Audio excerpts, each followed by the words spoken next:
tarde, pessoal. Então, oi, Bernardo. Ah, vocês trocaram?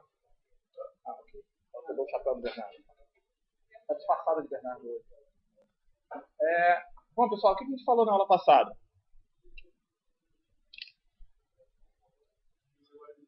Memória virtual. Para que serve memória virtual? Isolamento de processo. Mais o quê? Pode ser que tenha mais memória e mais o quê? Velocidade? Não, velocidade. Rodar mais coisas simultaneamente. O isolamento vai garantir que você tenha a facilidade de planejar o seu software. Certo? Legal. O que mais que a gente viu sobre memória virtual? Os conceitos que a gente viu. Lembram? Oi? TLB. A gente viu um conceito de páginas. O que é uma página? Oi? O que é uma página de memória? É um pedaço da memória. Tipicamente a gente está usando com 4K, mas ela pode ser 4 megabytes. E a grande propriedade de uma página é que ou ela está em memória, ou ela não está em memória por completo. Não pode ter um pedacinho da página na memória e outro não. Ela é realmente uma grande granularidade. E nós definimos páginas virtuais e páginas reais. Como é que se faz o mapeamento entre as duas?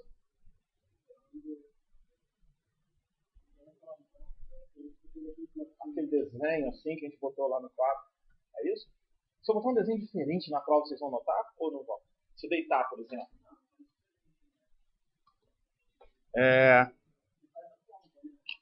Oi, você faz a conta. O que é então? Qual o problema? A gente tem uma tabela, basicamente, que vai fazer a conversão de endereço. A tabela é indexada pelo número da página virtual. Então, a cada 4K tem uma página. Então, a página 0 vai de 0 a 4K menos 1. A página 1 vai de 4K até 8K menos 1. E assim sucessivamente. Essas são as páginas virtuais. As páginas reais também vão. E ela mapeia. Na posição 0 dessa tabela, fala onde é a página real correspondente à página virtual 0. Então, eu posso ter o mesmo endereço 1000 para cada um de vocês rodando um processo no mesmo computador. Todos vocês podem ter o mesmo endereço 1000. Isso não é problema. O que acontece? Cada um vai ter um endereço virtual diferente. Certo? Melhor, desculpa, vocês vão ter um endereço virtual igual e vão ter um endereço real diferente. Um endereço físico diferente. Ok? Essa é a ideia. E nós vamos fazer um mapeamento através de memória virtual. Uma propriedade interessante. Cada um tem uma tabela de conversão. E na tabela do Pedro, por exemplo, não vai conter as páginas físicas que a Júlia tem. Simplesmente na tabela da Júlia também não vai conter páginas físicas que o Pedro tem. Então, essa tabela não quer dizer que cada processo tem uma tabela que mapeia toda a memória física. Muito pelo contrário, ele tem só um pedacinho da memória física. Lembra que essa tabela poderia ser muito grande? Certo? Quantas entradas a gente falou no processador de 32 bits, páginas de 4K? 1 milhão dessas páginas, né? 1 milhão de páginas. Quer dizer, tem que ter uma tabela com 1 milhão de linhas. Cada linha tem 4K, então você tem que ter 4 megabytes só para a tabela de páginas. Como é que você diminui isso? Usa a ideia de que nem todo mundo vai usar todas as páginas. Então você pode podar o início e o fim da tabela. E você pode montar uma estrutura hierárquica onde nem todo mundo existe. Diga, Pedro.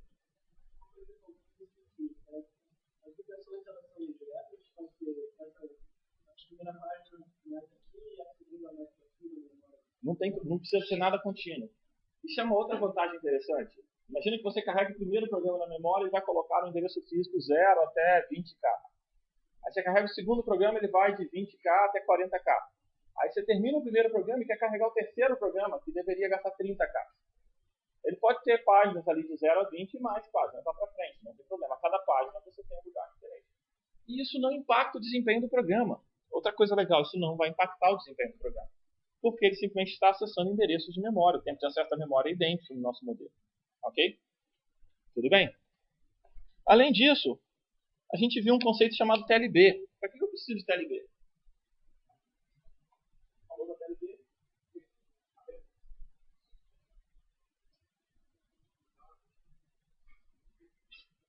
Utilizar o tempo de acesso. O que é utilizar o tempo de acesso?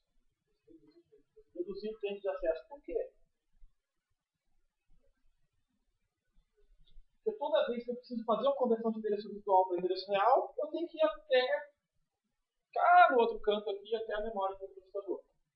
Eu faço uma conversão. Eu volto aqui, fiz a conversão e tenho que fazer uma leitura desse endereço convertido. o que demora muito. Certo? Tem que ir 2 vezes a memória. A memória já é lenta e 2 vezes, então, e o dobro de vezes vai ficar mais lento ainda. A ideia da TLB é que ela haja como cache da nossa tabela de páginas. Então, ela vai ficar no processador como uma cache da tabela de páginas. Assim como a cache normal do processador é para a memória em geral, a TLB é uma cache da tabela de páginas. Ok? Tudo bem? Ok, Ricardo? Ok? Ok. E aí, o que a gente faz então com ela? Já que a gente tem a TLB como a cache da tabela de páginas, eu tenho uma tabela de páginas só lá embaixo. Mas eu vou ter que ter uma TLB de instruções e uma TLB de dados. Simplesmente porque o meu processador vai querer ler instruções da memória e ler dados da memória em paralelo. Certo? Então eu preciso de uma TLB de instruções e uma de dados. Okay? Da mesma forma que eu tenho uma cache de instruções e uma cache de dados e somente uma memória principal. Tudo bem? Dúvidas, perguntas, senhores? Entenderam tudo de TLB? Tudo de memória virtual?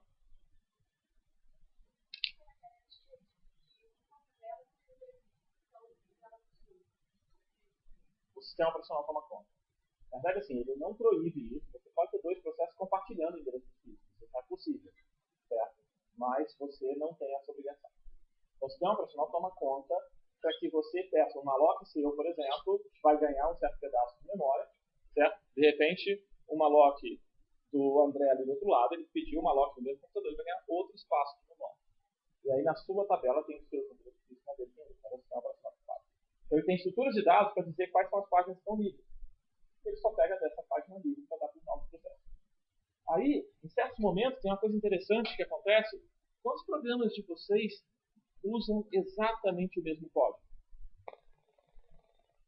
Você pega o Linux, por exemplo, se você abrir 2 terminais, o que aconteceu? É exatamente o mesmo programa, não é? Então, é possível, com a otimização do sistema operacional, quando você abre o mesmo programa 2 vezes, ele compartilha algumas páginas de propósito. Porque, afinal, é o mesmo código. Certo? E aí ele vai lá e marca essa página como somente de leitura.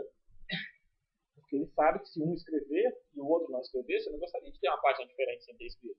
Então ele marca essa página só como escrita, só como leitura, e compartilha essa página, economiza a memória no total. Então é possível compartilhar, mas sob controle. E o seu processo acredita que não foi compartilhado. Por exemplo, você quer usar um printf em algum programa, acho que você tem vários programas que usam printfs, né? E você vai usar a biblioteca de C, a libc do seu processador, do seu computador. Essa biblioteca é carregada para a memória e compartilhada por um monte de programas. O programa abre arquivo, tudo mais. O que acontece? Ela é carregada na memória e quando você pede para carregar de novo, o sistema operacional vira lá e fala: já carreguei esse cara, eu só vou mapear as páginas dele para você também. E mapeia novamente só como leitura. Ok? Para poder facilitar a vida. Então ele economiza a memória porque você tem vários programas usando as mesmas coisas. Mas nesse caso ele deixa usar propositalmente. Ele tem um motivo claro para isso.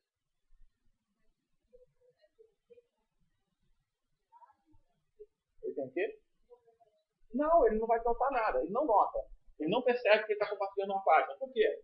Quando você saltar o PC para algum endereço, você vai executar. E o outro, se saltar para o mesmo endereço, você também vai executar. Observe que ele compartilha código, não dados. As pilhas são separadas, cada um tem a sua pilha. Então, seus dados estão compartilhados, são separados, mas seu código está compartilhado. Ok? Tudo bem? Dúvidas, perguntas, senhores? Então, só para falar um pouquinho mais, a TLB, então, ela apareceu para fazer a transferência mais rápida, porque você precisa, para cada acesso à memória, fazer um acesso à tabela de páginas. Isso é muito lento. Então, o que você precisa? Dobrar o número de acessos à tabela de páginas. Isso aqui vai fazer 2 vezes o número de acessos à memória. E você não quer fazer o dobro do número de acessos à memória. Certo? PTE é uma entrada da tabela de páginas. Certo? Ok? E aí, o que você vai fazer então? Então, se você quer fazer um acesso à tabela de páginas, a ideia geral é criar uma estrutura chamada Translate Lookaside Buffer, que ela tipicamente tem de 16 a 512 entradas da tabela de páginas, ela é bem pequenininha, menor que a sua cache típica, certo? Ela tem, olha interessante, ela tem de meio a 1 ciclo de latência. Como é que você pode gastar meio ciclo? Você tem que lembrar que você quer fazer o acesso à cache naquele mesmo ciclo. Então, no fundo, você projeta a TLB para gastar meio ciclo e talvez a cache para gastar a outra metade do ciclo. Então, ele dá um ciclo inteiro. Quer dizer que seu estágio pipeline vai ter meio ciclo, não existe isso. Mas você faz ela pequena o suficiente para poder ser feita junto com a cache. E ela tem, certo? de 10 a 100 ciclos de miss. Só que ela tem uma taxa de miss muito baixa, olha bem. 0,01% até 1%. Ela tem uma taxa de miss muito baixa. Isso quer dizer, você vai muito à memória, mas você vai ter uma taxa de miss muito baixa. Na tabela na TLB, né? E aí nós temos a alternativa de gerenciar isso por hardware ou por software. Certo? Então você pode gerenciar a substituição na TLB por hardware ou por software. O processador MIPS que a gente está usando vai gerenciar isso por software. A arquitetura Intel que vocês estão usando vai gerenciar isso por hardware. Claro.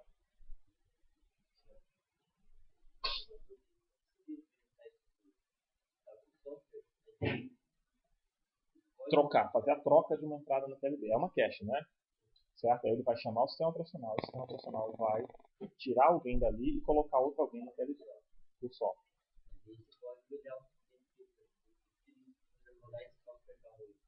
Ah, sim, esse código tem que ser autossuficiente. Ele tem que ter as tabelas. Como ele toma conta da tabela, ele nunca tira as entradas que apontam para ele. Vamos supor que a entrada 1, 2 e 3 são dele. Então ele nunca tira esses caras. Isso é uma das alternativas.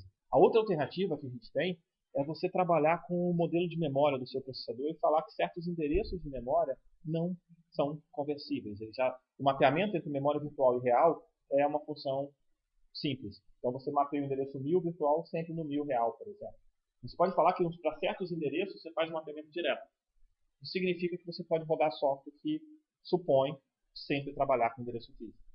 No fundo, ele trabalha com endereço virtual, mas o mapeamento é 1 para 1, então ele não tem nenhuma distinção. Aí, nesse caso, você coloca o software que faz a troca da tabela de página, a atualização da tabela de página, nesse espaço de memória. Tudo bem? Ok? Bom, só para poder mostrar, se a gente pegar uma TLB, tem uma coisa interessante aqui que a gente tem que chamar a atenção. Nós temos a tabela de página aqui embaixo. A tabela de página é muito maior do que a TLB, certo? A tabela de página tem algumas entradas que vêm para cá, certo? A tabela de página tem algumas entradas que vão para a memória, certo? Tá vendo? São entradas que vão para a memória. A TLB, uma propriedade interessante dela, já que ela quer acelerar, não faz sentido a TLB guardar entradas que apontam para o disco. A TLB não é para acelerar nosso processo? Quanto tempo você gasta para ir ao disco? Muito tempo. Por que você vai botar uma entrada na TLB apontando para o disco? Você vai acelerar o quê? 10 ciclos de clock, 2 ciclos de clock perto de 1 milissegundo. Certo? Não adianta, você vai gastar uma unidade lá na ordem de nanosegundos para acelerar aquele acesso e vai falar, poxa, não dá, não adianta estar lento ali no disco. Então a TLB só aponta para a memória principal, só para a memória física. Todas as páginas da TLB, certo? Todas as páginas da TLB, todas as entradas da TLB apontam para páginas físicas, certo? Então, se você tiver um TLB hit, garantidamente você não teve um page fault. Certo? O TLB só aponta para páginas que estão na memória. Se você teve um TLB miss, quer dizer, a página que você quer converter, ela não está na TLB, ela pode estar na tabela de página aqui embaixo. Se ela estiver aqui na tabela de página, o que a gente pode fazer? Ir aqui, sistema operacional ou hardware, e detectar que de repente foi essa página cinza aqui que está no disco. Aí ele para, gera uma exceção, certo? Ou já é a exceção, e trata essa falta de página. Mas ele nunca vai detectar um page fault através da TLB. Porque a TLB só guarda coisas que apontam para a memória principal. Entendeu? É só uma questão de desempenho. Não faz sentido para você ter uma página na TLB que está apontando para o disco. Não vai demorar muito. Ok? Essa é a intuição. Você não precisa acelerar um negócio que já vai demorar tantos milissegundos e você não consegue ganhar esse tempo. Ok? Dúvidas? Oi.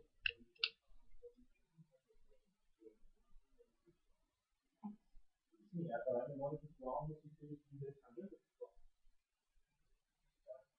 São os endereços virtuais que a TLB converte e só converte para os endereços físicos. Os endereços virtuais que estão apontados para disco, ela não converte. É claro que tem uma diferença, a gente gosta de falar que tem memória virtual para todo mundo. No fundo, memória virtual é o meu espaço de endereçamento virtual. Às vezes a gente faz essa confusão e fala que é só o disco, mas ele é o todo. Um pedaço dele está no disco, um pedaço está apontando para a memória física. Um pedaço daquele espaço está na apontando.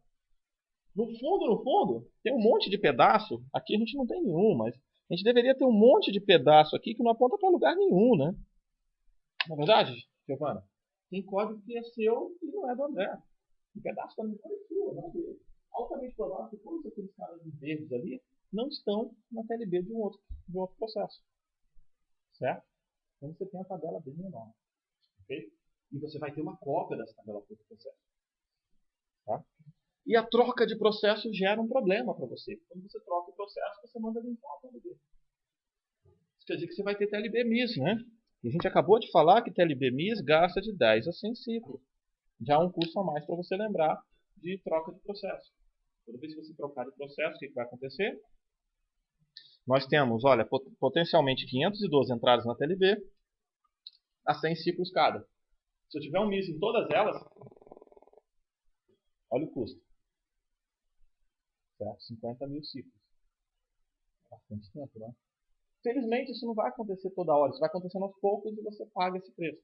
Mas esse é um dos limitantes que você faz aquele quanto no processo, aquela ideia de quanto tempo um processo vai rodar e outro processo vai rodar, ficar, certo, maior.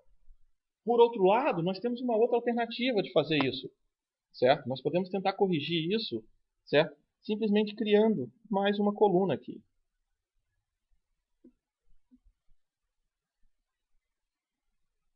Cria uma coluna falando quem é o processo que é dono daquela linha. Então, na hora de olhar a TLB, se não for aquele processo, você finge que não está ali. Certo? Então, a gente pode acelerar, porque eu não quero pagar aqueles 512 ciclos. Eu quero fazer uma coisa um pouco mais rápida. Além desses caras, lembra que a gente já falou para vocês, na aula passada, a gente tem um bit de válido, obviamente, como todo e qualquer cache. A gente vai ter um outro bit, que é um bit de sujo. É interessante esse cara aqui. Se você escreveu nessa página, ele marca na TLB para você. Como você só escreve em páginas que estão na TLB, na hora que essa página sai da TLB, ele atualiza a memória. E aí o seu sistema atualiza cada uma de páginas. E aí o seu sistema operacional consegue saber quais páginas foram escritas no último intervalo de tempo. De tempo em tempo ele vai lá e limpa todas as tabelas de páginas. Ok? Diga.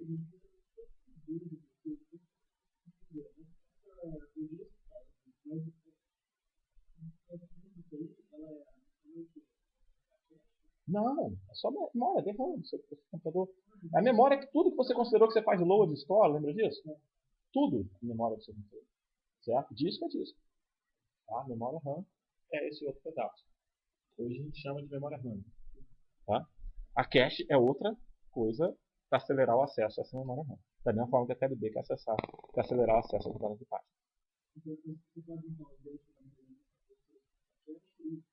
A TLB e a cache são... A TLB é uma cache. Você tem mais uma cache, são duas caches. Por que você não junta as duas? Porque você quer fazer a TLB bem pequenininha para ser mais rápida. A cache já é grande para ele. Diga, Fábio.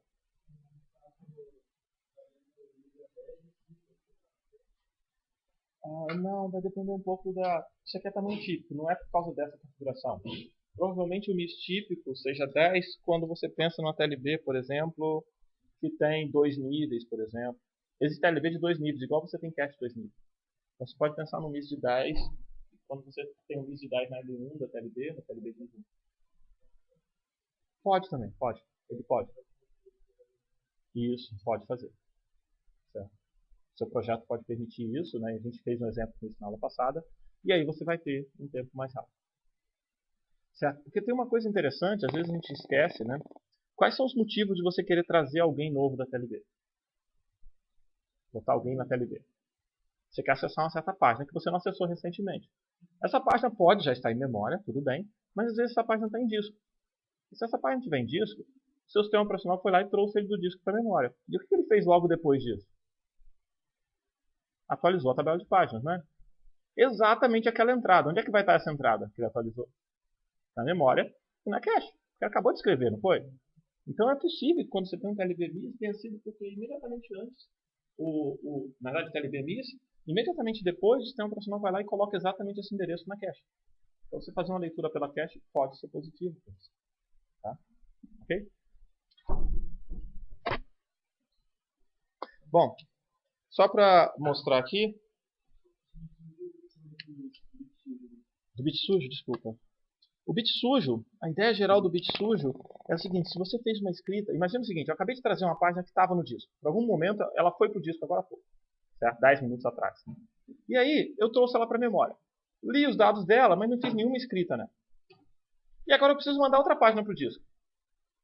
Calma aí, eu trouxe essa página do disco. Ela está lá já. Eu não apaguei ela de lá. E ela não está suja. Significa que eu posso simplesmente apagar da memória. Eu não preciso mandar escrever de novo. Então o bit sujo deixa você fazer essa otimização. Você não precisa gravar de novo isso. Certo? Essa é a ideia principal por trás do bit sujo. Toda vez que você faz uma escrita numa página, aí ele não pode mais. Ok? Oi? Oi? O ref é para te ajudar também em troca de contexto. Troca de contexto não, desculpa. Em quem vai para disco e quem não vai. Você não quer aplicar um algoritmo estilo LRU? Qual foi a página que eu não usei nos últimos X tempo? Então, toda vez que você faz um acesso ali, ele automaticamente marca que foi usado. Agora, a leitura também conta, certo? O bit sujo ali diz para você só o seguinte. Se eu escrever, eu marco. Nesse caso, se eu escrever ou ler, marca. Então, se você encontrar, se você zera esse cara, dá um tempo, e olha de novo, se a página tiver com 0 ref, significa que ela não foi usada nesse último intervalo de tempo. Então, ela é uma boa candidata para ir para a memória, para o disco. Okay? Essa é a ideia do ref.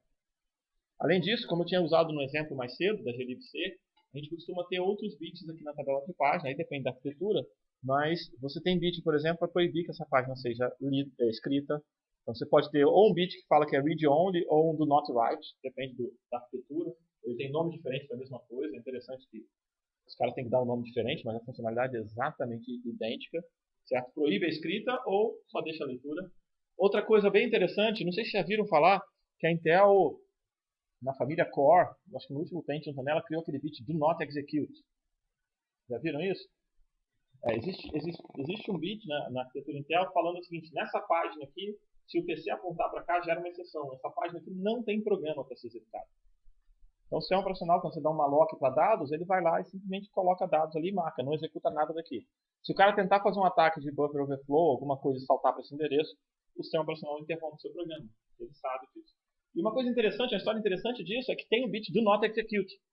E no passado, na arquitetura Intel, tinha um outro bit, né, que ainda existe, chamado execute. Certo? E nenhum sistema operacional ligava para esse bit execute. Marcava execute em tudo. Ao invés de eles pararem de marcar o execute, eles esperaram surgir um bit do not execute. Você marca o do not execute. Isso, por que fizeram isso? Bom, existe uma coisa talvez de compatibilidade de software, né? Talvez ninguém no passado estivesse esperando isso, mas é uma coisa interessante. Então já existia esse bit foi colocado de novo. Então, uma coisa importante é que você pode colocar mais conteúdo na tabela de página que te ajude a rodar o seu software mais rápido, te dar mais proteção ou fazer qualquer outra coisa. Certo? Então você tenta tornar a sua tabela de página como um repositório com meta-informação para o seu código. Não cabe muita coisa, mas certamente cabe mais coisa aqui do que você está pensando. Você pode explicitar que naquele endereço tem código de 64 bits ou de 32. Você pode colocar muito mais informação. Tá? Ok? Bom, se a gente tiver um MIS na TLB, se a gente tiver um MIS na TLB, a ideia mais básica é trazer uma entrada da memória para lá. Certo? Essa é a ideia mais básica. Vai na memória e pega exatamente a entrada que você quer. Como é que você faz isso? Existe um registrador geral, certo? Page Table Base. Depende da arquitetura, ele tem um nome diferente, certo? Mas esse aqui é o ponteiro para a base do Page Table, certo? Ele aponta para o primeiro lugar. Aí você sabe que é a página número 15, então você vai e acessa a endereço 15 da tabela de páginas e traz esse cara para a TLB. Essa é a ideia geral, ok? Você pode fazer isso por hardware ou por software, certo? A questão principal é que se a tabela é realmente uma tabela, como a gente falou, é muito simples fazer isso em hardware. Agora, se ela tem aquelas estruturas hierárquicas que eu falei para você, para economizar espaço, já começa a ficar um pouco mais complicado em hardware. Então talvez o cara queira tratar isso em software. Tomando todos os devidos cuidados, ele consegue fazer isso, certo? Se tiver uma falha na page table, certo? Se der um page fault, quer dizer, você foi até a memória na tabela de página e está marcado lá, esse cara aqui está no disco, certo? O que você faz? Chama o sistema operacional. Então você já pode chegar lá já sabendo que é o sistema operacional, porque você gerou uma exceção aqui, certo? Já estava tratando em software, então você continua tratando o page fault.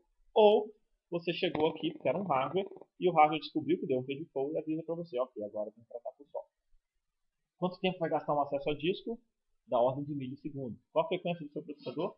Da ordem de gigahertz. Então você vai esperar milhões de instruções até o seu dado chegar. São milhões de instruções, o que é melhor você fazer? Troca o contexto, bota o processo rodando. Tudo bem? Ok? Então a gente vai trocar o contexto. E aí, em algum momento depois,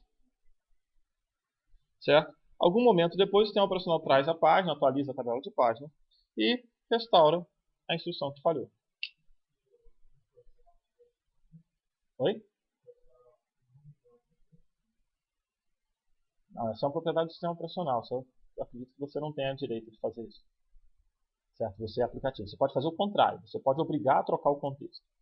Tem uma função da Pthread que faz isso para você. Sai, devolve o controle para ele, termina o seu, manda ele fazer uma troca de contexto. Agora, você falar para ele que você não quer, eu não acredito que existe também. Tá? Okay? Qualquer acesso ao disco seu pode levar a uma troca de contexto. Então, é mais complicado. Certo? Então, o que nós temos aqui? Certo? Nós temos que olhar um pouquinho mais em relação ao passo a passo que a gente vai fazer, mas a ideia geral é que a gente quer, certo? Checar que um TLB, ele disse para você, ó, esse cara, um TLB misto, ele disse para você, esse cara não está aqui, eu não posso converter agora. Mas ele ainda te deu duas opções. Uma, ele está na tabela de páginas, outra, ele está no disco, certo? Então, o TLB misto quer te dizer essas duas coisas, certo? E aí, você pode acelerar um pouco mais ou tentar validar um pouco mais. Imagina que você fez uma instrução de load e essa instrução de load ela quer trazer um dado para você. Só que esse dado do TLB misto, você não pode fazer a escrita naquele registrador que o load TLB. O que você tem que fazer? Tem que parar a sua instrução. Isso quer dizer que seu pipeline tem que parar lá pelo quarto estágio. Se der um erro ali, ele tem que bloquear esse load. Esse load não pode continuar. Certo? Então a gente já tinha visto que pode dar overflow no terceiro estágio, pode dar divisão por zero no terceiro estágio. E agora a gente pode ter sessões de falha de memória no primeiro e no quarto. Lembra quando a gente andou aqui? Lembra quando a gente implementou os pipelines aqui? Tinha problemas de branch prediction, de branch no caso, e que você mandava voltar? Agora nós temos mais um outro problema. Pode dar uma exceção, porque você tem um código, e esse código seu, ao chegar uma determinada instrução de load ou store no quarto estágio, ele decidiu que você tem que parar. Então, ele para essa instrução, certo? Faz a troca de contexto e depois reinicia essa instrução. Ao contrário da divisão por zero, você não vai querer, nesse caso específico, colocar o seu código para...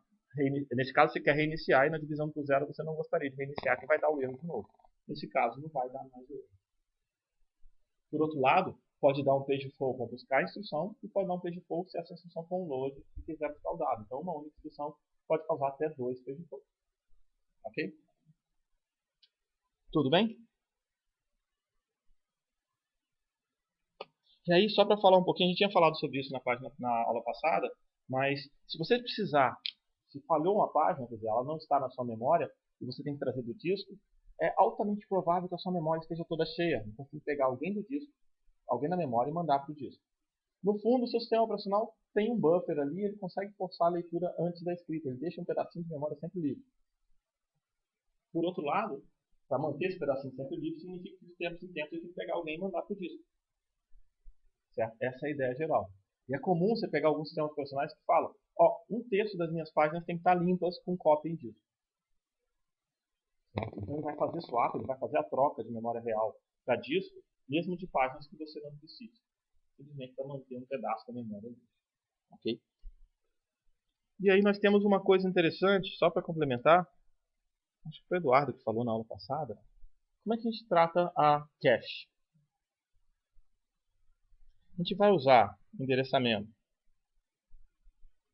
real ou endereçamento virtual.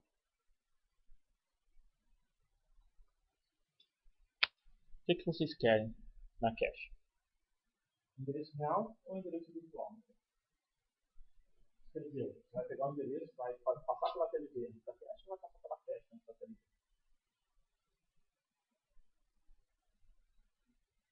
Acho que vamos fazer assim, ó. Quem está à minha direita vai defender real. Quem está à minha esquerda vai defender virtual. 2 minutos para vocês conversar.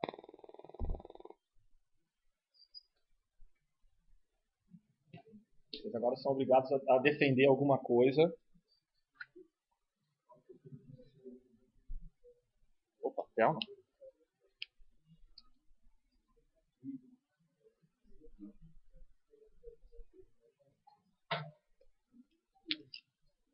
Ok?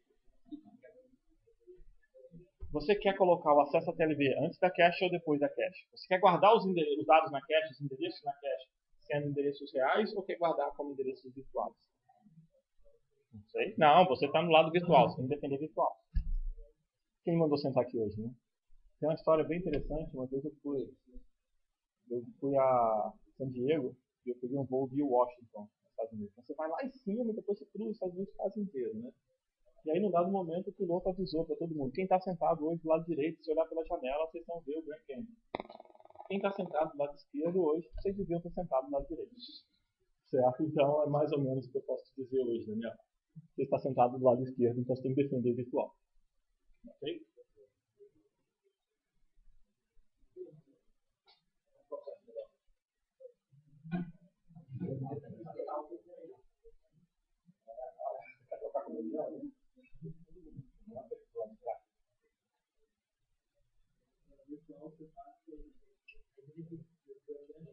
Eu quero que vocês tentam olhar um pouco as implicações disso. O que funciona? Como é que funciona as coisas? Não quer cada um. Você vai ver que vai funcionar. Certo? Mas observa que você tem um processador, vai executar instruções e você quer converter para endereço real antes de acessar cache ou acessar cache depois de converter para endereço real. Nitidamente, quando você vai para a memória, só pode ir para o endereço real. Ok? Não sei. Vamos lá, o que você acha?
E aí, senhora, vamos lá. Quem vai vir aqui? Quem vai vir aqui para frente? Um virtual, você tem que eleger 2 para virtual e 2 para real. Vamos eleger 2 pessoas aí. Vamos lá. Então, no eye contact. Quem vem aqui? Deixa eu ver. Vamos lá, você vai te ajudar. Quem vem aqui? Leonardo. Oh, sim, claro. Não, ó, você é bom mesmo. Quem gosta do Leonardo?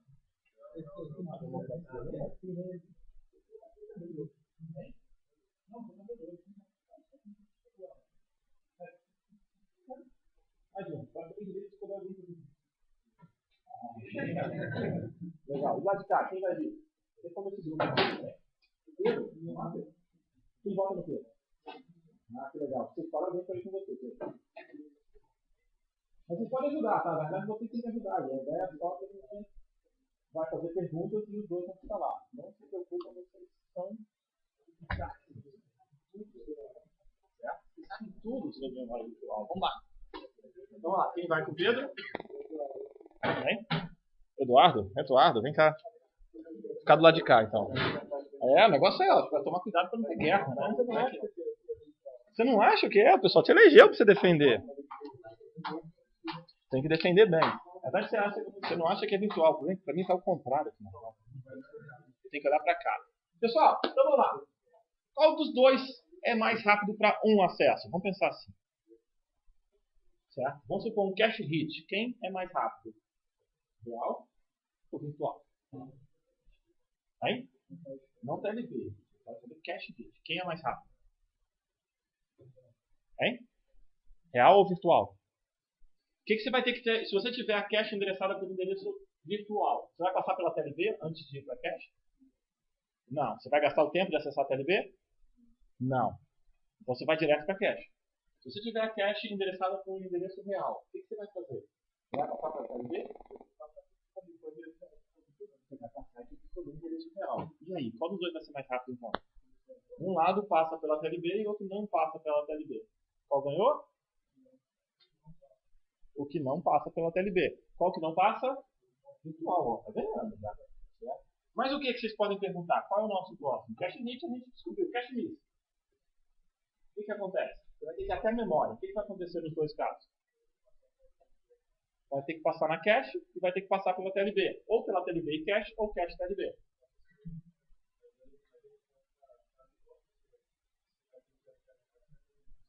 Você vai perder um monte de ciclo e você passa pelas duas estruturas no meio. Você tem dois tempos, um tempo de cada uma das estruturas, um tempo de passar pela cache, um tempo de passar pela TLB, tudo bem? Um tempo de passar pela TLB, um tempo de passar pela cache. Ok? Então, e vai na memória que gasta um tempão. Tempo dos dois, igual. Tá empatado.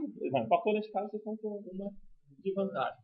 Certo? Só para relembrar aqui, então. Então a gente está aqui, ó, tem o processador. Aí a gente coloca a TLB, coloca aqui a memória, a cache, e coloca aqui a memória. Nesse outro caso aqui, a gente tem o processador, aí a gente coloca a cache, coloca a TLB e coloca a memória.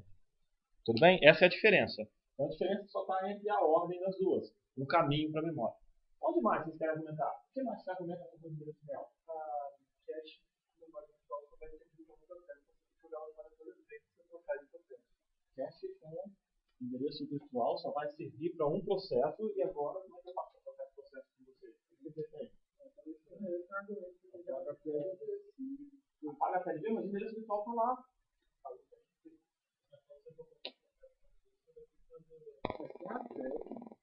Tem a tag, mas a tag é virtual. É tudo virtual.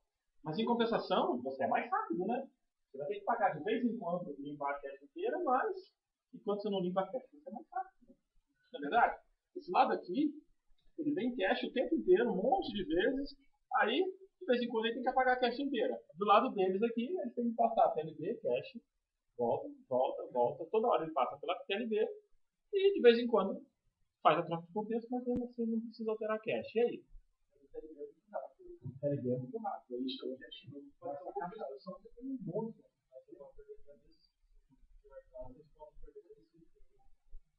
E aí? É bem rápido para o meio que ele contexto com a cache. E aí, o que a gente faz? Júlia, ajuda a decidir. Bernardo, eu estou perguntando, as pessoas que estão aqui na fila do meio, estão quase defendendo o outro lado. O que vocês ajudam? A troca de processo é o tempo inteiro, e aí? Então isso aqui é ruim?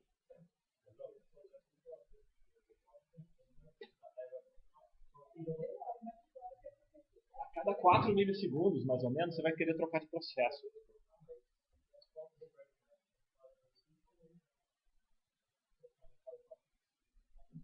Nessa altura você já rodou o quê? Milhões e milhões de instruções, né? E aí? Mas ele está sempre fazendo um cache gigantesco, você usa o processo de rodada e vai inteiro dentro e eu quero que fora. E aí? Se fosse um cache. E aí? O que vocês acham? Por que está perdendo? Estão tentando discutir o seguinte. Oi? O que foi? A questão do isolamento?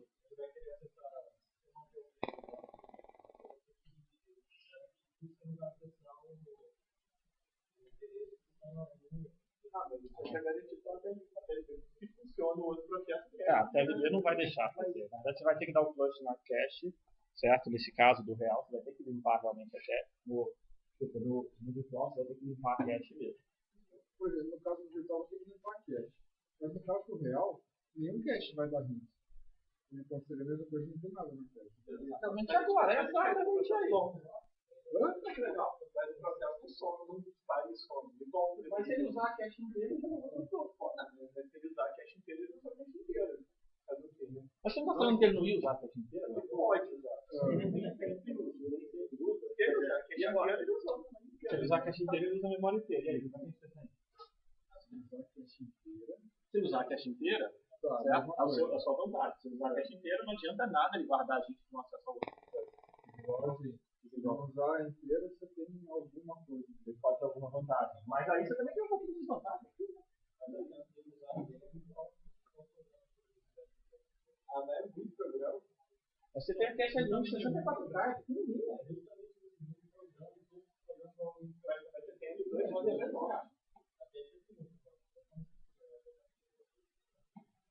E aí, a gente consegue fazer os dois ficarem amigos? Os quatro? Não. Vamos fazer os quatro ficarem amigos? Ok, como é que é o endereço nosso? Vamos lembrar do nosso endereço? Bom, primeiro, obrigado para os quatro, certo? Vamos tentar resolver o problema deles, certo? Obrigado para os quatro por argumentarem. Vocês tiveram bons argumentos, certo? E, no fundo, tem vantagem de um lado e tem vantagem de outro. É legal. Se você pensar em fazer a conversão da TLB primeiro para cache, todo acesso à memória tem que pagar esse preço, realmente. Por outro lado, você faz uma troca de contexto e essa troca de contexto sua não paga tanto preço. Ok? Tem um outro problema que a gente acabou não mencionando aqui. Você tem dois processos que compartilham espaço de endereçamento, igual a glibc, certo? E esses dois processos têm endereços virtuais diferentes para a glibc. Você não vai compartilhar a glibc na cache se você fizer o endereço virtual. Porque cada um vai ter um endereço virtual diferente. Então você nunca vai dar hit na cache quando você compartilha espaço de memória. Isso pode afetar, mas afeta um pedacinho pequenininho do problema, certo? Por outro lado, você fazer isso aqui você economizou um ciclo. Você economizou pedaço de tempo, muito tempo, ao acessar direto a cache. Cache a gente acessa pra caramba. Certo? Logo, é uma vantagem pra gente. Além disso, tem uma outra coisa interessante aqui, é que, infelizmente, na hora que você tiver que fazer uma prova de contexto, tem que jogar essa cache toda fora. Isso é caro. Não muito caro. No fundo, você tem uma forma de... O tempo de jogar fora não é caro. O problema é o tempo de trazer de volta. A gente costuma chamar isso aí o tempo de esquentar a cache. Certo? Esquentar a cache é trazer o conteúdo que deveria estar nela. Certo? Então, toda vez que você faz uma troca de contexto, você meio que esfria a cache. Você deveria esquentar a cache de novo. Colocar dados que são úteis para você e não dados que são úteis para o processo anterior. Ok? Então, a gente tem esses argumentos diretos. E aí, surgiu uma ideia super interessante sobre isso. Lembra do nosso endereço que a gente vai indexar a cache? Lembra como a gente vai acessar a cache? A gente tem um pedacinho aqui que é chamado byte offset. Lembra disso? Não é verdade? A gente tem um outro pedaço que é chamado de index, não é verdade? E a gente tem mais um pedaço que é chamado de tag. O que a gente faz para endereçar a cache? A gente pega aquele index e vai a cache. Tudo bem? E esse é o problema mais rápido que você tem que resolver. No fundo, você tem que ter um index rápido. O tag, você ainda vai ter que ir lá, ler, converter, trazer, tudo mais. Mas o index, você tem que saber que linha da cache que você quer olhar instantâneo, na verdade. Não é isso que você precisa? Velocidade não é aqui? E aí, se a gente pegar uma outra coisa aqui de memória virtual a gente divide em dois pedaços só. Tem o endereço dentro da página e o endereço fora da página. Com a seguinte propriedade, o endereço dentro da página não muda. Lembra daquela tabelinha? A gente mostrou agora mais cedo? Mais cedo não, a gente mostrou há mais tempo atrás. Lembra dessa tabelinha aqui? O endereço page offset ele vem direto, não vem? Olha que legal. Ele vem direto, eu só converto esse pedaço aqui. Então a ideia aqui é a gente chegar e fazer isso aqui. Então o seu page offset, certo? E o seu page index,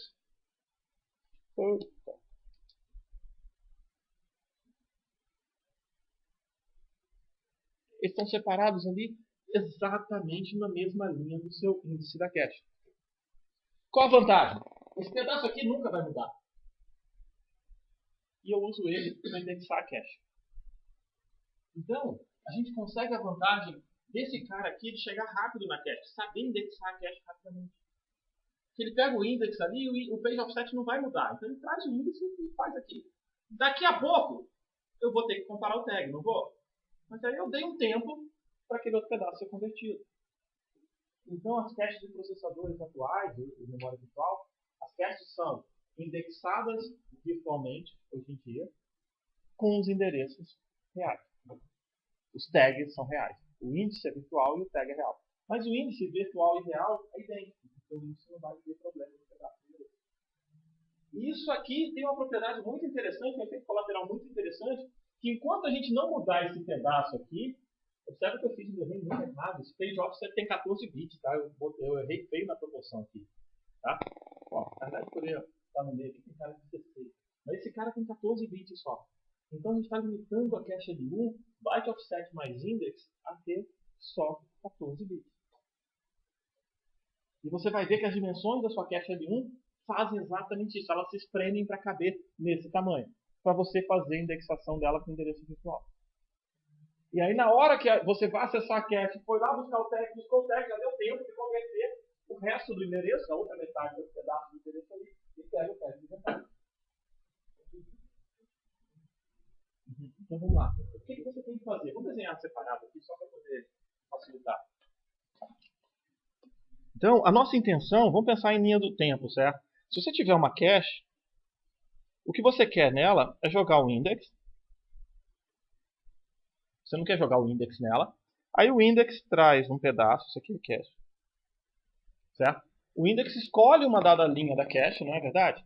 E aí você tira essa linha e pega um pedacinho dela que é chamado tag. No fundo você vai trazer a linha inteira para baixo. E você vai pegar esse tag aqui e vai trazer aqui junto com o endereço um outro tag para fazer a comparação de igualdade.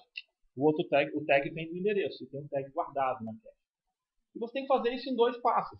A nossa intenção é fazer isso em um ciclo. Mas são 2 passos. Primeiro você tem que achar a linha, gasta um tempinho bem pequenininho, e depois você tem que comparar o tag. Aí a sacada virou e falou o seguinte: poxa, se eu quiser colocar a TLB, se eu quiser converter o endereço, eu teria que converter aquele pedaço lá em cima. Todo esse endereço aqui em cima.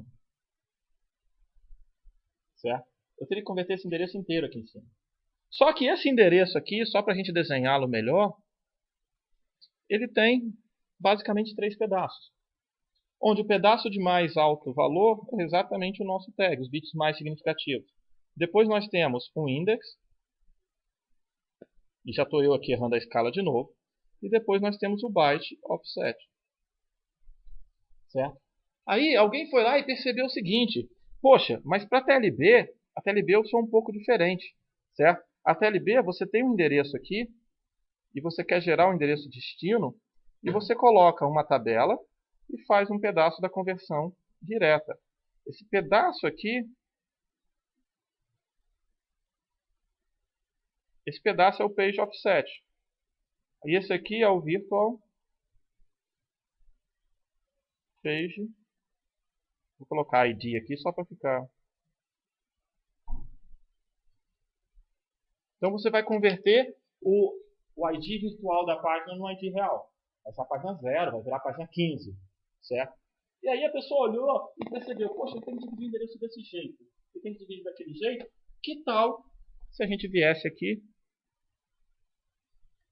e dividisse assim: virtual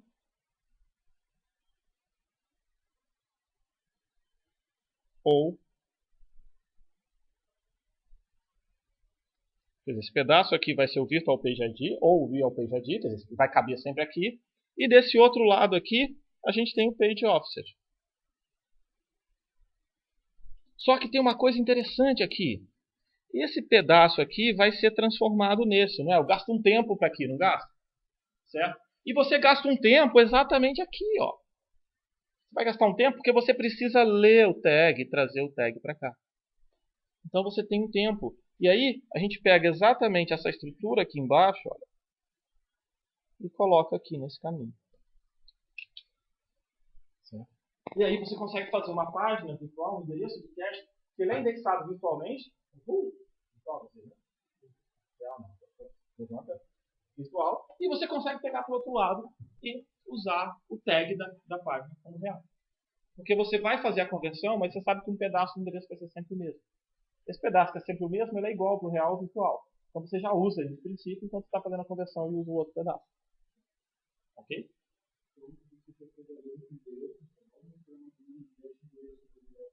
Não. É real. Porque o tag é real. Eu só guardo o tag real, que é o real page ID. Certo? Só que eu gasto um tempo para descobrir, não gasto?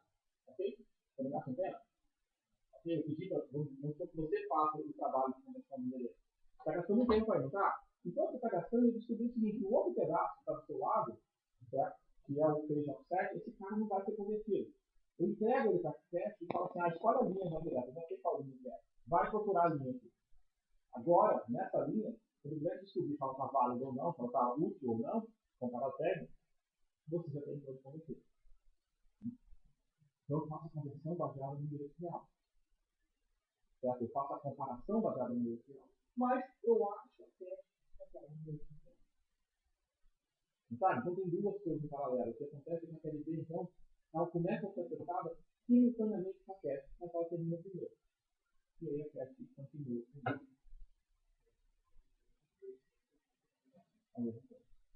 Então a PLD funciona como se fosse real, mas para acelerar, a gente toma o pressuposto de que o page offset é o mesmo dos dois, então a gente já pode começar a trabalhar com ele.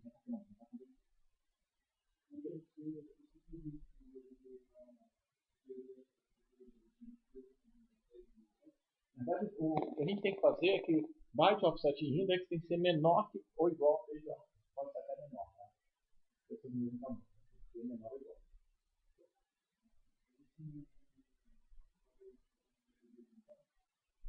Maior? Não é problema. A parte que edita isso aí é exatamente as dimensões da parte em preto ali, do virtual e tudo mais. Edita de baixo. Então, quando a gente está limitando características da cache, você pode ver que as caches, então, isso a gente está falando que tem um número de linhas limitado na cache do processador. O que é o número de linhas? Ele tem um teto ali. Está definindo um teto dele. Mas, por outro lado, você também pode ter múltiplas vias. Né? Então, a cache poderia crescer com mais vias, não pode crescer com mais vias. Tá? Mas ela pode crescer com mais vias. Ok? Quando você muda o tamanho da página, você cresce mais ainda. Aí você fez o quê? Fez com que o Windows continuou cabendo. Você está trabalhando com a menor página. Então ela cresce, é mais fácil.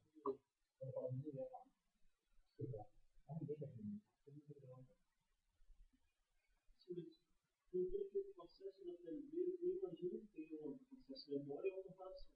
A memória é menor. E assim, você está fazendo um acesso à memória da cache e um acesso à memória da PLD. São dois acessos à memória. E você quer que ao final os dois valores estejam disponíveis. Mesmo que você esteja exatamente no mesmo tempo, você teria os dois valores disponíveis. Então, isso não é um problema considerável aqui. Eu também preciso comparar o processador. Sim, você precisa comparar, mas você tem um comparador aqui com o vídeo de página. Tem coisas. E aí, no geral, a PLD é menor. Mas observa outra coisa interessante que você pode fazer, é que a comparação do nosso ID pode ser feita paralela muito fácil.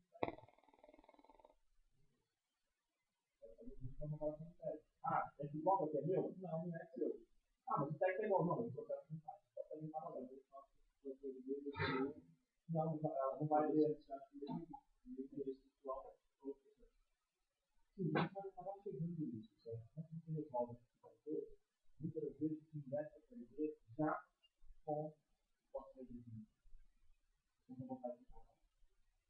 Ele vai cair no endereço que está no aquele pedaço ali. Observa que o pedaço do endereço, o Virtual Page ID, ele aponta uma linha da PLD. Ou essa linha tem os dados do seu processo, ou do outro processo.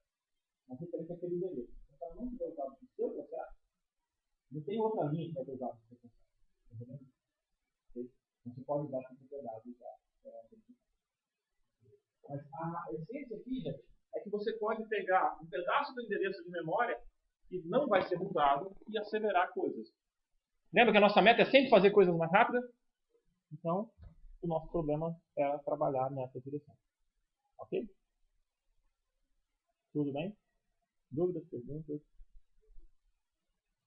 Cara, assustado? Ele vai na TLB e na cache simultaneamente. O index é igual nos dois, a meta é que ele seja igual. Por causa dessa conversão aqui embaixo, ó. O index, se eu colocar um index nesse pedaço que vai ser copiado, se o index ficar só nesse pedaço, ele vai ser igual para os dois. É por projeto, tá? Não é que o index vai ser igual, eu quero que ele seja. Então eu vou fazer um processador que ele seja. 4 KB o tamanho da página, sim. 4 KB, 12 bits. Então a gente está falando, na realidade, que esse pedaço aqui tem 12 bits. Certo? O que significa isso? Byte offset mais index são iguais a 12, somados. Então você está falando, por exemplo, que se você tiver 2 bits de byte offset, a sua cache pode ter no máximo 1000 linhas. Mas como você tem blocos maiores, às vezes blocos de 8 bytes, certo? Você vai ter a sua cache com 512 linhas só. Mas você pode botar múltiplas vias, então você tem 512 por via. Se você quiser colocar, por exemplo, 8K, certo? Você faz 16 vias. Tá? Então você consegue fazer isso. Ok? Tudo bem? Feito, senhores? Confortáveis? Legal. Então,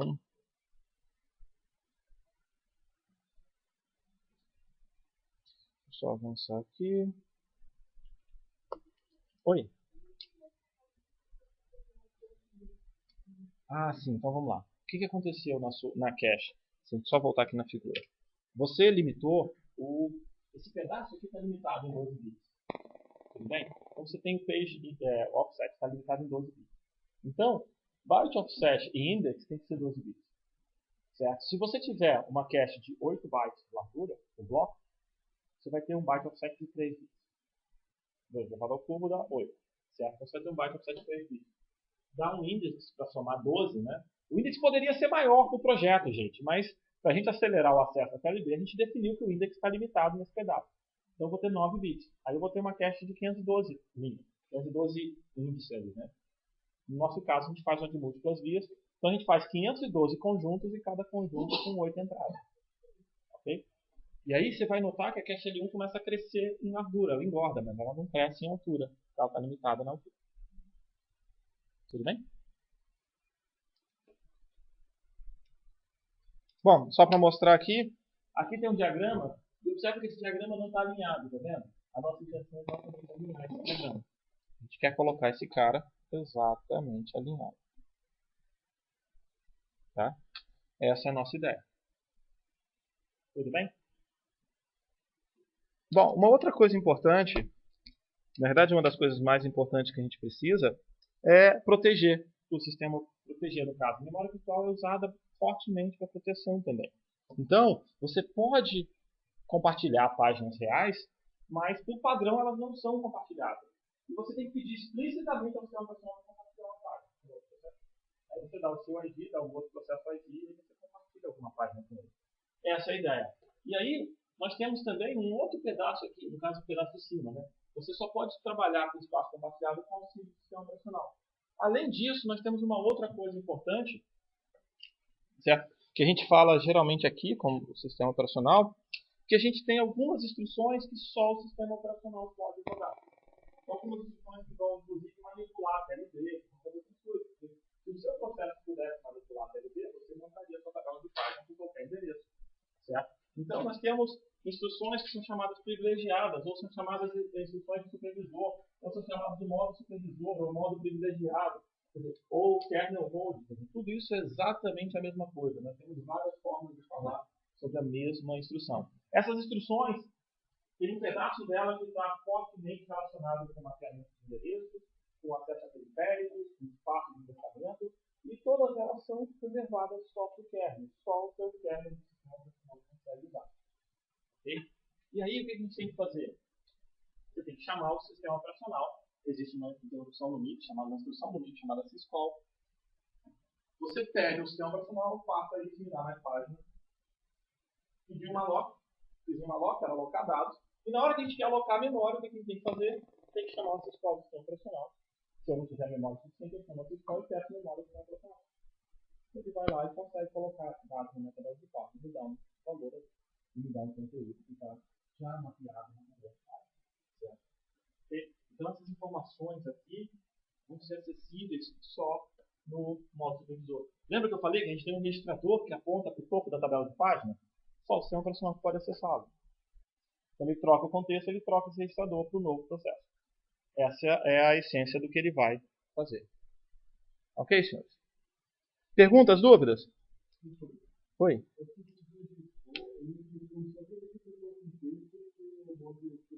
O modo protegido, exatamente. E vai para o endereço do sistema operacional. Mas ela funciona como se fosse um jumping link, em linha geral. Só que ela vai para o contexto do sistema operacional. Você passa para os registradores, da mesma forma que você passou lá por A0, A1, A2, A3, certo? Recebe o valor por D0 e D1. Mesmas convenções, só que agora você tem um sistema operacional. É o que você quer do sistema operacional. Você tem uma API dele e você vai chamar exatamente essa API. Essa é a ideia.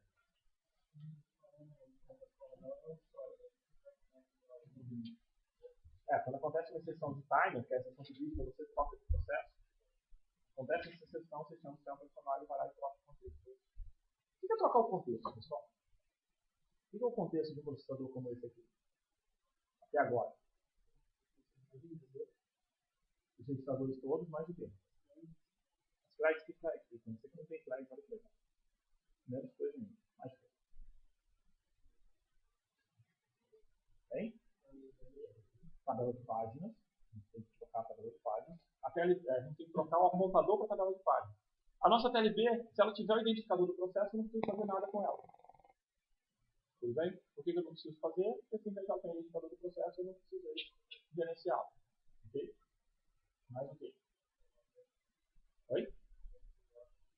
Teste de instruções de dados, se eu estou usando o endereço real, eu não preciso mexer nela. Já estava, agora a gente mudou para usar indexada virtual, mas com tags reais. Então a gente não tem que mexer nela. Mais o quê? Nada. Só isso. Quase nada. Você consegue fazer uma troca de contexto muito rápido. O problema da troca de contexto não é ela propriamente. O problema da troca de contexto é que se você vai para outro processo, ele vai começar a dar cache nisso para cada um. Ele vai dar TLB nisso para cada um. Então, todo processo que entra, ele entra bem devagar. Ele vai ter que esquentar a cache, esquentar a TLB, vai ter que fazer todo esse processo. Isso é o lento da troca de contexto. A troca de contexto, mexer o mínimo de coisa lá, é razoavelmente pequeno, faz um pouquinho de instruções. São os registradores, está escrevendo nele o tempo inteiro, né? Como você faz? Oi? Mas aí quem vai fazer isso? O sistema operacional vai gravar na memória exatamente essa tarefa do troca de contexto. E por que você quer registradores? Você tem registradores para andar mais rápido o seu código, mas você quer que a memória para todas as instruções. Então você precisa de registradores. E aí você faz essa cópia dos registradores para memória justamente no momento onde você quer fazer uma troca de contexto. Essa é a ideia. A cache você não precisa mexer nela. Você precisa trocar a tabela de página. Só o apontador básico da tabela de página. No fundo, você tem mais alguns registradores de estado do processador interno e tudo mais. Tem o ID do processo, você tem mais algumas coisas, mas em linhas gerais são poucos registradores, além dos 32 que a gente conhece.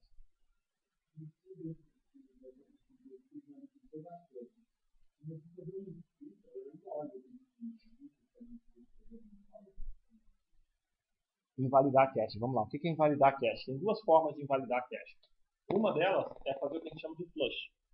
Você quer jogar tudo que está na cache para a memória. E afinal o processo está rodando. Uma coisa que ele confiou na cache, você quer que vá para a memória. Então isso aí significa flush. Isso gasta um tempo. Não sei quantos dados eu deixei na cache, ele tem que ir para a memória. Ok? Então fazer um flush da cache é caro. Ok? Invalidar a cache, anular a cache, certo?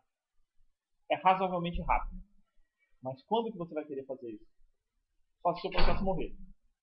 Ok? Então deu um segmentation for, ok, você pode invalidar a cache inteira, não precisa guardar mais dados nenhum dele, ele já capotou, já foi embora, então você não tem problema.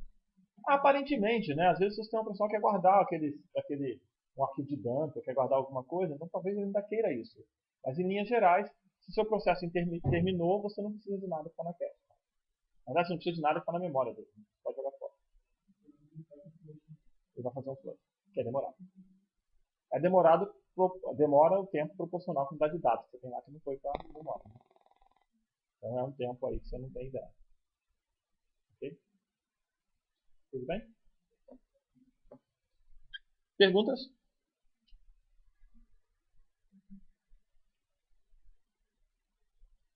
Deixa eu só... Cadê? Não, tô vendo aqui. Certo? Só para dar uma visão geral da hierarquia de memória. Certo? A gente tem, então, vários princípios que se aplicam a vários níveis. Então, a gente viu que a TLB nada mais é do que uma cache. Certo? Você pode olhar a sua memória principal como sendo uma cache do seu disco. Então, a gente tem esse conceito que permeia tudo, que é o conceito de cache. E a ideia geral de toda a cache é que você pega alguns bits do endereço para indexá-lo e outros bits de endereço para fazer um efeito parecido com tag. Essa é a essência do que você quer fazer. Certo? Você quer fazer esse cara como cache. A cada nível da hierarquia, nós temos questões como onde eu coloco um cara, block placement, como que eu acho um cara, como que eu substituo alguém que eu não achei, eu tenho que tirar alguém dali para colocar um novo, e como que eu faço escritas. Todos esses níveis, memória virtual, cache, a gente tem que se preocupar com isso. Então esses são os conceitos básicos que a gente precisa olhar. O resto são implementações, um pouco mais rápidas e um pouco mais lentas. Okay? E aí a gente fala de memória virtual. Uma coisa que começou a forçar mais e começou a aparecer com bem mais força depois de memória virtual é máquina virtual. As pessoas falam assim, a máquina virtual é uma coisa nova. Não, na década de 70 a gente tinha máquina virtual. Certo? Então não é uma coisa nova. Mas começou a ser usado recentemente. Então, com grande força. A ideia é que isso aí precisa trabalhar com conceitos como isolamento. A gente já falou que processos e páginas têm isolamento. Tem máquina virtual para isolamento, a gente quer mais isolamento. Evitar problemas de segurança e de confiabilidade e compartilhar recursos. Então, você tem um servidor que agora tem N cores, tem muita memória, muito disso, você cria várias máquinas virtuais, cada uma com um pouquinho menos de coisa, e você compartilha o recurso de todas elas. Essa é a ideia geral de máquina virtual. Certo? E máquina virtual, a gente precisa ter um pouco de suporte do sistema operacional. Certo? A ideia geral é que agora o seu sistema operacional que está rodando na máquina virtual, você chama o syscall dele e ele não sabe quanto de memória ele tem. Ou melhor, ele sabe quanto de memória tem disponível para ele, mas esse não é o total de memória que tem no seu computador. Existe um cara abaixo de você, chamado de hypervisor, que é realmente o cara que toma conta de tudo que você quer. Esse cara então vai tomar conta da sua memória, certo? Ele vai tomar conta da memória para você. Mas ele vai tomar conta também dos seus dispositivos de I/O e da sua CPU. Certo? Então, o que ele vai fazer? Ele toma conta de todo o seu sistema, de todo o seu hardware e cria componentes virtuais. Então, por exemplo, você não pode deixar um sistema operacional escreva direto. Você tem que pedir uma interface. Porque se você tiver dois sistemas de arquivos, uma de uma máquina virtual e outra máquina virtual, você não quer que a máquina virtual A escreva no sistema de arquivos da máquina virtual B. Você não quer que a máquina virtual B escreva na memória da máquina virtual C. Você não quer que a máquina virtual C leia o pacote de rede da máquina virtual D. Então, você tem que tomar cuidado com todo esse nível de transparência. Além disso, tem um outro fator super interessante que afeta o máquina virtual, é que se você trabalhar com o hardware real, estava até conversando com o tamanho de código com o Pedro. Ele ia falar que viu que o tamanho de código do Visual Studio, né, tem 11 milhões de linhas e o kernel de Linux tem 10 milhões. Mas você pode ter uma ferramenta de desenvolvimento com mais código do que um sistema operacional. A ideia geral é que provavelmente 90% do código do Linux é de driver. Se você faz uma máquina virtual, uma propriedade super interessante é que você cria drivers genéricos. Você cria periféricos genéricos. Então, a máquina virtual, ela acha que ela tem uma placa de rede modelo X, Y, Z e pronto. Não importa que você coloca lá embaixo, o hypervisor converte isso para você. Então, dali para cima, o modelo fica mais simples. A máquina virtual fica mais simples. Isso é uma coisa interessante também como efeito para você. Certo? Teria que ter uma máquina virtual pouquíssimos drivers. Tá? Ok? Além disso, uma outra coisa importante é que, enquanto você está rodando o código que a gente chama de guest, quer dizer, o código que está dentro da máquina virtual de usuário lá, certo? Se ele decidir chamar o sistema operacional, fizer um syscall, ele vai chamar o sistema operacional dele, mas o sistema operacional dele não consegue fazer muita coisa, está meio de mãos atadas, ele tem que fazer um outro mecanismo também similar a syscall para chamar o hypervisor. Isso dá um pouco de trabalho, mas ele consegue fazer também. Certo? Então, tem dois níveis de abstração de supervisor aí, certo? E somente o segundo nível, o nível maior de todos, é que realmente tem acesso ao periférico. Isso pode gerar um pouco de atraso, certo? Justamente para isso que existem vários sistemas operacionais que usam um outro conceito, certo? Que é chamado, no qual você pega o seu sistema operacional e modifica ele um pouquinho para ele ter ciência que existe um hypervisor. E aí a gente chama, ao invés de syscall, a gente chama de cara de hypercall. Está chamando, o sistema operacional pode gerar algumas hypercalls e ele vai chamar o seu hypervisor sem se preocupar. Então, como ele tem ciência disso, ele acaba não tendo que emular tantas dessas informações e ele consegue ser um pouco mais rápido. Certo? E aí o trade-off entre quanto disso você implementa em hardware e quanto você implementa em software está ainda sendo alvo de muita calibração. Certo? Você não quer que o negócio seja lento, por outro lado, você não tem que implementar tantas instruções em hardware. Então, a primeira versão da extensão de memória virtual, de máquina virtual da Intel, era super lenta, não valia muito a pena usar para algumas das coisas, para outras sim. Então eles começaram a trabalhar, usava-se bastante um conceito chamado paravirtualização, onde o seu sistema operacional tem ciência do outro e aí ele não vai usar hypercall. Ele chama alguma coisa bem clara lá, uma função que está chamando direto o hypervisor também. Então, esse modelo aí está hoje ainda em constante movimento. Você pode encontrar implementações, por exemplo, a extensão de virtualização de líquido foi lançada no início desse ano. O Intel já tem há mais tempo, certo? Mas veio evoluindo. E vários processadores estão criando as suas extensões de virtualização, tentando compartilhar recursos. Ok? Você quer virtualizar o processador? Perguntas interessantes para você responder. Você tem um processador, seu aplicativo, vamos dizer, o seu servidor web, e você configurou o Apache dele, certo? O Apache do Daniel aqui está com 30 threads. Quantos por cento da sua CPU você quer que ele use? Você tem um computador de 8 cores. Aí você foi lá e pagou para a Amazon para usar só um core. Então suas 30 threads tem que cair nesse um core. Mas a Amazon virou e falou, poxa, surgiu um computador novo e o Daniel não está me pagando para usar esse processador super rápido que eu comprei aqui. Ele está me pagando para usar meio desse processador, que é o desempenho que eu vendi para ele. Aí chega o Pedro e fala assim, vou botar uma Apache aqui também. Vou botar com 10 threads. E vou botar nessa mesma máquina, porque ele comprou da Amazon e a Amazon decidiu que vocês dois deveriam compartilhar essa máquina. E ele vai gastar meio processador também. O que acontece agora é o seguinte, se você pensar que os dois estivessem no mesmo sistema operacional, você tem 30 threads, ele tem 10. Numa visão de justiça do sistema operacional, eu poderia pensar que você tem direito a 75% do processamento e ele só tem 25%. Isso, para rir dele, né? Certo? Mas vocês pagaram pela mesma coisa. Então, uma outra visão de justiça é que você deveria ter direito a 50%, porque você pagou 50% e ele também 50%. Então, um dos mecanismos de isolamento de máquina virtual PoV é você tentar mensurar melhor a qualidade de serviço. Mas ainda tem mais coisas ali para baixo. Por exemplo, você usou muito a cache. Você trabalha com muitos dados. O que acontece com a cache do seu processador? Ela é quase toda para você. Se o Pedro usa poucos dados, se ele vai pouco à memória, certo? O que vai acontecer com os dados dele? Vão sumir da cache. Mas ele tinha a expectativa de ter um processador com uma cache pequenininha, né? Pelo menos uma cache pequenininha para ele. E aí o que aconteceu? Mesmo a cache pequenininha dele, ele não tem, porque você está comendo a cache inteira. Então existe uma questão ainda em máquina virtual que trabalha-se bastante, tentando garantir o que a gente chama de qualidade de serviço. Você não quer que um processo ou uma máquina virtual gulosa coma recursos da outra. Por outro lado, se ele gasta pouquíssimos recursos, talvez seja interessante botá-lo do lado de você. Porque um pouquinho que você deixa de gastar do seu total, ele vai lá e se dá satisfeito. Então você tem os trade-offs ali que a gente não consegue modelar totalmente, ou que as pessoas não conseguem visualizar totalmente. Esse tipo de coisa tem que ser olhado na máquina virtual. Ok? Ok, senhores? Dúvidas, perguntas? Só para falar uma das coisas interessantes, só para completar um exemplo, virtualização de timer. Aí é muito interessante. Suponha que você pediu para o seu sistema operacional te avisar daqui X microsegundos. Só que a máquina tem um timer. E você está rodando com 50% da CPU, não é verdade? Então você acha que está rodando numa velocidade mais lenta do que você realmente está.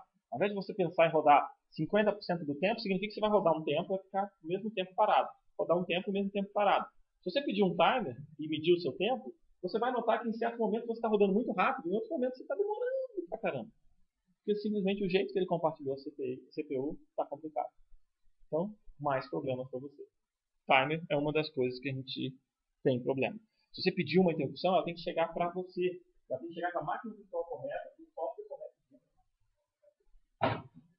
Você falou, ok, eu tenho que responder isso aqui, mas tem que bipar na tela do cara daqui 10 segundos. Tem que ser daqui 10 segundos para você. E não 10 segundos virtuais daquela sua máquina. Certo? Isso acontece muito, é interessante que isso aí acontece muito. As pessoas pensam em máquinas virtuais para rodar software antigo, legado. E aí você tem software muito antigo que ele fazia um laço e media o tempo da coisa. Ok? Seu Linux calibra coisas por laço também. Não sei se você já viu. Logo quando você está botando o Linux, ele fala que você tem tantos bobolitos calibrando um certo laço lá. Ele está tentando calibrar um laço de atraso. Por que ele calibra esse laço de atraso? Porque às vezes você não tem precisão suficiente para rodar certas operações e pedir timer naquela interrupção naquela operação. Às vezes a interrupção gasta tanto tempo que você perde a precisão do timer, certo? Pensa em escalas bem pequenininhas. Aí o que acontece? O hypervisor vai lá, você começa a rodar esse laço, o hypervisor vai lá e te tira. Deixa passar uns segundos lá, te coloca de novo. Você continua no laço achando que o seu tempo não rodou, mas no fundo você perdeu totalmente esse tempo. Certo? Então o tempo é uma das coisas críticas também. Ok? Dúvidas, perguntas, pessoal? Não? Eu queria falar com vocês do nosso próximo teste. Na realidade, é o nosso teste... Lembra que eu falei que a gente ia ter um teste extra?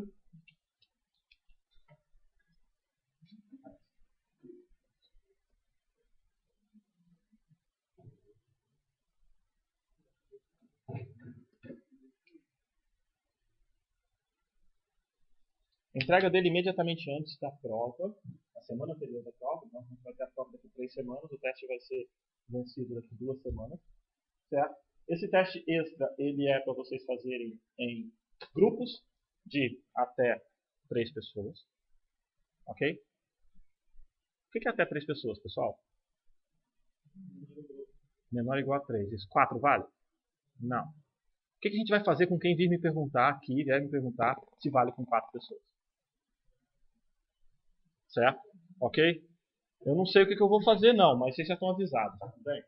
Ok? Pode deixar que não tem nada a ver com violência, nada disso, porque está sendo gravado, a gente não vai cometer nada de violência. Mas assim, você já sabe a resposta, vai ser que não pode. Então, a gente fala no máximo até 3 pessoas, pode ser uma pessoa? Pode ser 2? Pode ser 3? Aham, legal. Então tá bom. A ideia é a seguinte, cada grupo de 3 pessoas em grupo, quer dizer, o grupo não vai ter influência de nenhum outro grupo, vocês não podem conversar com seus colegas de outros grupos. Cada grupo é um grupo e pronto, certo? Eu quero que vocês escolham um conceito da disciplina. Então vocês vão ter que escolher um conceito. Extra, deixa eu colocar aqui, ó. Opcional, certo? Você não é obrigado a fazer, tá? Isso quer dizer que aquela nota do teste eu vou somar, o numerador vai potencialmente ter mais itens do que o denominador na nota do teste. Se eu der 5 testes e você pode chegar a ter 6 notas de teste e tudo mais. E se a sua nota der maior do que 10, eu vou jogar na próxima fórmula de média. Claro que no final das contas eu não posso lançar a nota maior que 10 na DAC, mas até o limite lá eu vou lançar essa sua nota. Então você tem que pegar um conceito da disciplina e montar um vídeo de até 5 minutos explicando esse cara. Questões importantes: existe copyright, logo vocês não podem violar copyright de ninguém, então o conteúdo de vocês tem que ser novo, ok? Não adianta pegar figura de ninguém. Se você pegar, de alguma forma você tem que explicar esse conceito em até 5 minutos. Eu não espero que o conceito seja muito menor, eu não vou especificar um tempo mínimo, mas a sua nota está levando em consideração que você teve 5 minutos para explicar o conceito. Se você vier com uma ideia muito legal, um conceito super interessante e conseguir explicar em 5 segundos, ótimo, vai ganhar nota máxima. Mas lembrando que a duração mínima pode influenciar na sua nota. Composição dos grupos, certo? E temas a gente vai gerenciar. Eu vou botar um link hoje na página da disciplina, quando eu sair daqui. E esse link vai ter uma planilha do Google Docs, onde você vai ter 3 colunas para você botar os seus colegas lá, quem são essas pessoas.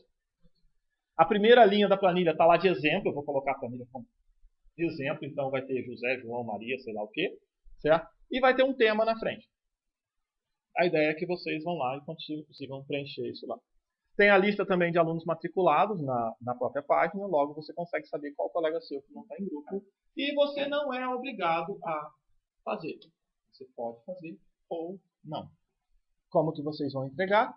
Nessa mesma planilha, Depois de um dado dia, 2 semanas, eu vou colocar a data exata lá, vocês vão lá numa próxima coluna e colocam o link do seu vídeo que está no YouTube. Ok? Especificação simples, o trabalho nem tanto. Faça se quiser e se achar que vale a pena. Ok? Tudo bem, senhores? Dúvidas, perguntas? Diga, Pedro. Não. Você vai colocar o tema na tabela. Certo? Então, quem chegar primeiro, ganha. Outra coisa.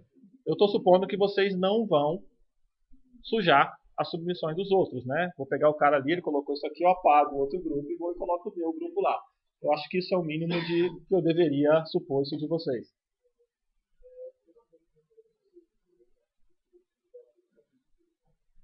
Grande. Isso, inclusive vale material até hoje, certo? Ou, por exemplo, se você gostar, na próxima aula a gente vai começar com entrada e saída. Se você gostar de entrada e saída, sem problema. Você consegue pegar conceito no caso da disciplina. Se você decidiu que não vai fazer hoje, não vai fazer no final de semana e quer ter aula de segunda-feira de entrada e saída, ficou super vidrado em alguma coisa de entrada e saída e decidiu que esse é o sonho da sua vida, ótimo, só colocar lá. A vantagem interessante disso é que pouco trabalho que eu vi na segunda-feira pelo tempo, então você é capaz de olhar o seu tema. Certo? Ok? Tudo bem, senhores? Mais perguntas? Hoje, estou indo para minha sala, daqui a pouco eu coloco. Tá? Vai ter um link lá para a planilha.